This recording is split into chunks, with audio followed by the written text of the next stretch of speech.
नमस्कार, स्वागत है आप सबका राजनीति के इस अखाड़े में। मेरा नाम है अजय सेतिया। मित्रों, अब यह सिर्फ अटकलबाजी नहीं है, अब यह वास्तविकता है कि राहुल गांधी के इंडी अलायंस की दुर्गति हो गई है। राहुल गांधी 5 दिन तक बंगाल में थे। वे सारे देश में मोहब्बत की दुकान खोल रहे हैं, लेकिन बंगाल में मोहब्बत की नहीं, मोहम्मद की दुकान खोलने गए थे। यानी ममता बनर्जी के मुस्लिम वोट बैंक में सेंध मारने गए थे। इसलिए राहुल गांधी जब बंगाल से निकल रहे थे, झारखंड में प्रवेश कर रहे थे, तो ममता बनर्जी ने उन्हें रिटर्न गिफ्ट दे दिया। उन्होंने कहा कि राहुल गांधी में हिम्मत है तो वह नरेंद्र मोदी को वाराणसी में हरा कर दिखाए। साथ में यह भी भविष्यवाणी कर दी कि कांग्रेस सारे देश में 40 सीटें भी नहीं जीतेगी। मोदी के लिए इससे खुशी की बात और क्या हो सकती है कि इंडिया अलायंस का सबसे बड़ा नेता, 22 सीटों वाला नेता, यह कह रहा है कि कांग्रेस टाइम फिक्स हो चुकी है। चाहे वह यूपीए पर काम कर ले, चाहे इंडिया अलायंस पर काम कर ले, उसकी सीटें घटेंगी। अब 54 है तो अगली बार 40 होंगी। राहुल गांधी की यात्रा के दौरान ममता ने उन्हें क्या क्या नहीं सुनाया। वे बीड़ी मजदूरों से मिले तो ममता बनर्जी ने कहा ढोंग कर रहे हैं। उनकी कार का शीशा टूट गया और आरोप लगा कि टीएमसी के वर्करों ने पथराव किया है, तो ममता बनर्जी ने कहा ड्रामा। कांग्रेस ड्रामा कर रही है, राहुल गांधी ड्रामा कर रहे हैं। सोनिया गांधी के यूपीए और राहुल गांधी के इंडी में फर्क सिर्फ 4 नेताओं का था। ये 4 नेता थे ममता बनर्जी, नीतीश कुमार, अखिलेश यादव और अरविंद केजरीवाल। नीतीश कुमार निकल ही चुके हैं।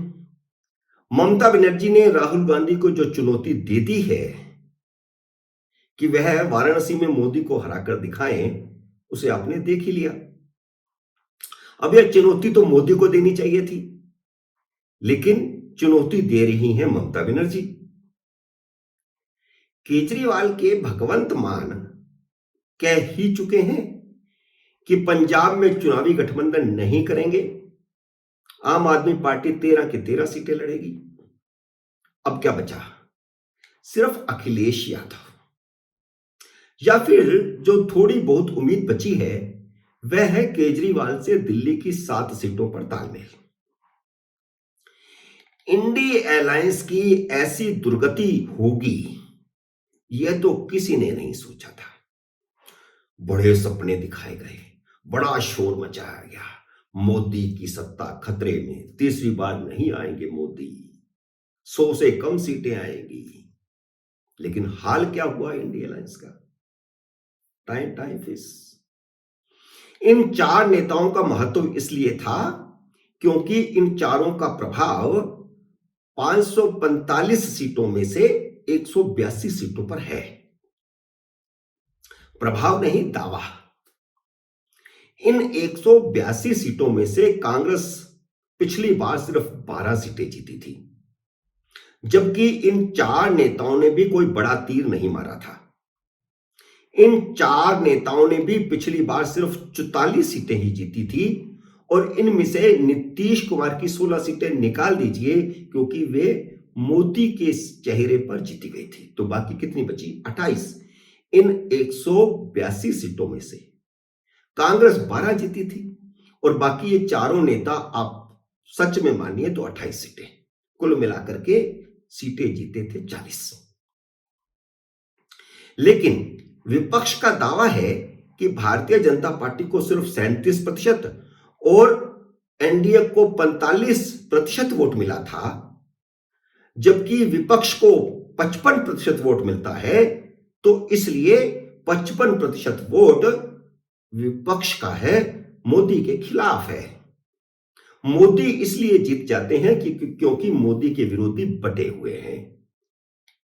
तो मोदी की जीत को हार में बदलने के लिए सारे इकट्ठे हुए ताकि विपक्ष के वोटों का बंटवारा ना हो और एकजुट हो जाए मोदी के उम्मीदवारों के सामने या एनडीए के उम्मीदवारों के सामने विपक्ष का एक साझा उम्मीदवार होगा तो मोदी को हराना बहुत आसान होगा। तो इस यूपी में जुटा कौन? यूपी ने तो पिछली बार भी चुनाव लड़ा ना, 2 बार लड़ा। तो उसमें नए लोग जुटे कौन? जुटे थे सिर्फ 4 नेता। अब इन 4 नेताओं का एक एक करके विश्लेषण कर लेते हैं। सबसे पहले ममता की बात करते हैं। ममता बनर्जी को यह बात समझ में आ गई कि कांग्रेस उसके किले में सेंधमारी कर रही है। वह मोहब्बत की दुकान के नाम पर मोहम्मद की दुकान खोल रहे थे। समझ गए ना आप मैं क्या कहना चाहता हूं? राहुल गांधी ममता बनर्जी के मुस्लिम वोट बैंक में सेंधमारी कर रहे थे, साथी बनाकर पीठ में छुरा घोंप रहे थे। राहुल गांधी ने बंगाल में अपनी यात्रा का रूट इस तरह तय किया, बल्कि बिहार में और झारखंड में भी इस तरह का रूट तय किया जहां पर बड़ी तादाद में बांग्लादेशी मुस्लिम रहते हैं और वही ममता का आधार है। बिहार में वही लालू का आधार है। तो साथी बनाकर पीठ में छुरा घोंपने वाला काम कांग्रेस अपने ही साथियों के साथ कर रही थी।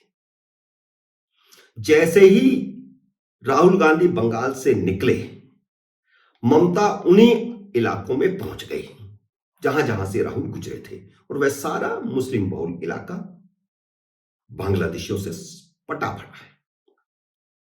और मुस्लिमों की दुखती रग पर हाथ रख करके ममता बनर्जी बोली कि हिम्मत है तो मोदी को वाराणसी में हराकर दिखाओ। मुस्लिमों की दुखती रग है नरेंद्र मोदी और उन्होंने चुनौती दी राहुल गांधी को कि उसे हराकर दिखाओ ना, यहां कहां आ रहे हो। इन तेवरों से साफ है कि पिछली बार बंगाल में कांग्रेस 2 सीटें जीत गई थी। इस बार ममता एक भी नहीं जीतने देगी। जैसे पिछली बार लेफ्ट का बिस्तर गोल किया था, वैसे ही बंगाल में इस बार कांग्रेस का बिस्तर गोल करेंगी। और इन्हीं में से एक हैं जीते हुए अधीर रंजन चौधरी। और ममता बनर्जी ने साफ साफ कहा है, उनके प्रवक्ता ने कहा है, डेरेक ओब्रायन ने कहा है कि ममता बनर्जी का अगर कांग्रेस के साथ सीटों का एडजस्टमेंट नहीं हो सका तो उसके 3 कारण हैं।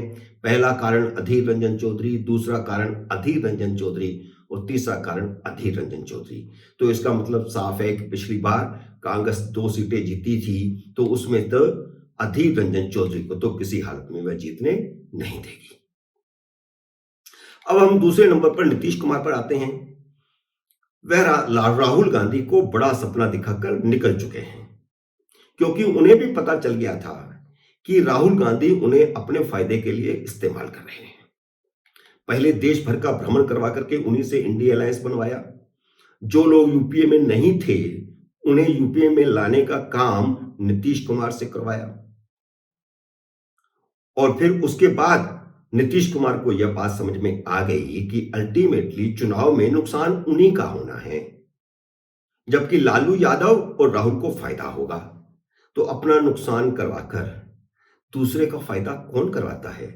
बस बात सिर्फ इतनी है कि नीतीश कुमार को जरा देर में समझ में आया और वह वापस मोदी के साथ चले गए। अब हम तीसरे नेता अरविंद केजरीवाल की बात कर लेते हैं। केजरीवाल ने राहुल गांधी को इंडिया अलायंस का असली मतलब समझा दिया है। उन्होंने कहा है कि अगर अलायंस विपक्ष के वोटों का बंटवारा रोकने के लिए बना है तो उन्हें हरियाणा और गुजरात में 3-3 सीटें देनी होगी, गोवा में भी 1 सीट देनी होगी, तभी वह दिल्ली और पंजाब में कांग्रेस को सीटें देंगे। तो यह शर्त तो कांग्रेस के लिए उल्टी पड़ गई।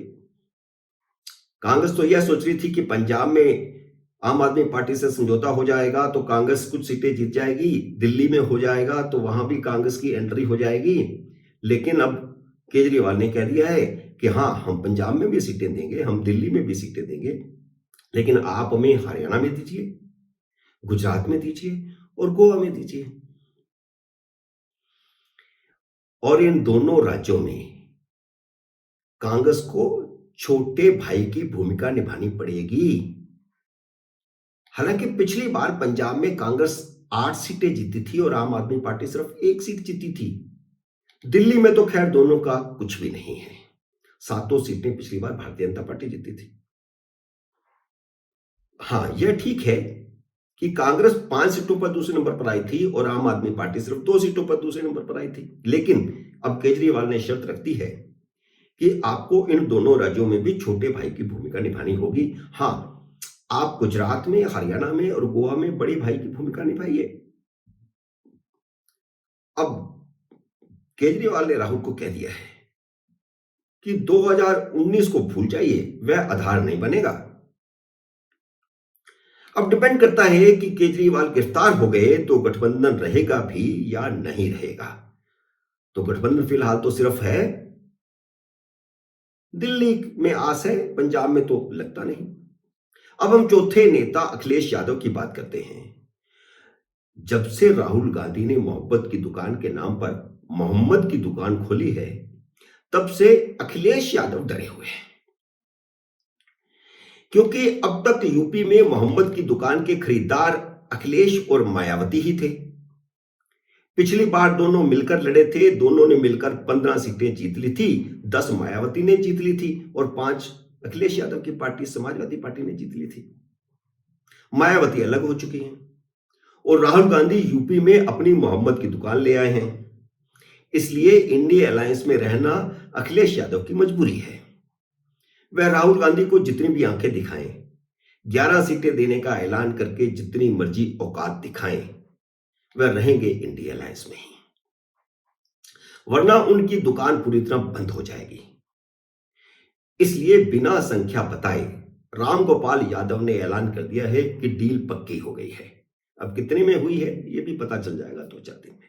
यानी कुल मिलाकर अखिलेश और राहुल ही एक दूसरे को जरूरी मानते हैं। बाकी दोनों ने तो ठेंगा दिखा दिया है, तीसरा ठेंगा दिखाने को तैयार है।